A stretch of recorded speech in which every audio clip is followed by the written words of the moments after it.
మన వ్యక్తిగత జీవితంలో మన మినిస్ట్రీలో జరిగిన ఒక అద్భుతం చెప్తాను. ఈ చర్చ్ అంతా వాస్తవంగా 1000 గజాల స్థలం.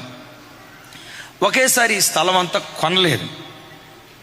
ముందు మేము నిలబడిన ఈ ఫుల్ ఫీట్ ఇది ఒక 280 గజాలు, ఆ తర్వాత 300 గజాలు, 600 గజాల స్థలం కొన్నాం. యువతలది మాత్రమే మనది, అది వేరే వాళ్ళది, 3 అన్నదమ్ములది, చాలా మంచోళ్ళు వాళ్ళు. అయితే గ్రౌండ్ ఫ్లోర్ చర్చి కట్టేటప్పుడు ఎట్లా కట్టేవో చెప్పంటారా? ఈ స్థలం అంతా దేవుడు మనకి ఇచ్చినట్టు, 1000 గజాల స్థలం అంతా మందే అయినట్లు. ఒకవేళ అప్పుడు చర్చి కట్టాల్సి వస్తే ఇదిగో ఈ ఇమేజ్లో కట్టాలని దేవుని కృప ఆ వ్యూహ చిత్రాన్ని దేవుడే ముందుగా ఇచ్చాడు.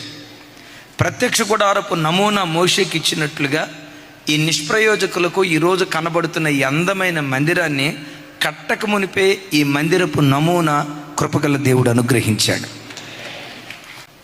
సరే, ఇరుకైపోయేసరికి ఎదురు స్థలం కొనాలి అని అనుకున్నాం. కొనాలనుకున్నప్పుడు వాళ్ళని అడిగాం, బాబు ఎట్లా మీకు ఏమన్నా అమ్మే ఆలోచన ఉంటే చెప్పండి. లేదు సార్, మేము హైదరాబాద్లో ఇల్లు కట్టుకోవాలనుకొని మేము స్థలాలు తీసుకున్నాం, మేము పొరపాటున అమ్మం అని చెప్పి ఆదివారం ఆరాధన అయిపోయిన తర్వాత వాళ్ళు భూమికి వాళ్ళు చేసే కార్యక్రమం చేసి మేము కట్టుకుంటున్నాం అన్నారు.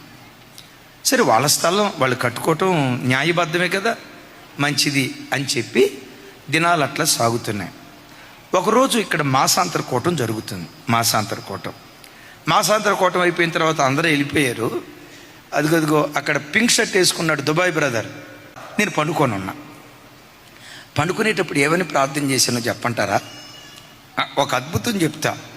వాగ్దానం ఎత్తిపట్టి ఎట్లా ప్రార్థన చేయాలో మీకు నేర్పడానికి చెప్తున్నా ఈ మాట. యాకోబు బేతేల్లో పండుకుంటే, నీవు పండుకొని ఉన్న భూమి అంతా నీకు ఇస్తానన్నావుగా, ఇప్పుడు నేను ఇక్కడ పండుకుంటున్నా. యాకోబులాగా నిద్రపోవటానికి పండుకోవాలా, ప్రార్థన చేసిన తర్వాత పండుకున్నా. పండుకున్న వాడికే నువ్వు అంత ఇస్తే, ప్రార్థన చేసి పండుకున్న నాకు నువ్వెందుకు ఇయ్యో, నువ్వు ఇచ్చినందుకు స్తోత్రం అని ప్రార్థన చేసి పండుకున్నా. అదే నెలలో ఆపిటలే వచ్చి స్థలం అమ్మేశారు సార్. ఇప్పుడు చెప్పండి, దేని ద్వారా ఈ మందిరం నిర్మించబడింది? ప్రతిరోజు తల్లి వాగ్దానం పట్టుకోండి. అట్లాగని మీరు ఎవరో ఒక స్థలంలో పండుకొని నువ్వు పండుకున్న భూమి అంతా నీకు ఇస్తానన్నావు. నేను పండుకున్న ఈ భూమి ఇస్తాడు న్యాయబద్ధంగా. Amen, amen. మీరు ఏ ఇళ్లలో అద్దెకుంటున్నారో యేసు నామం పేరిట ఆ గృహాలే కొనే కృప దేవుడిచ్చును గాక.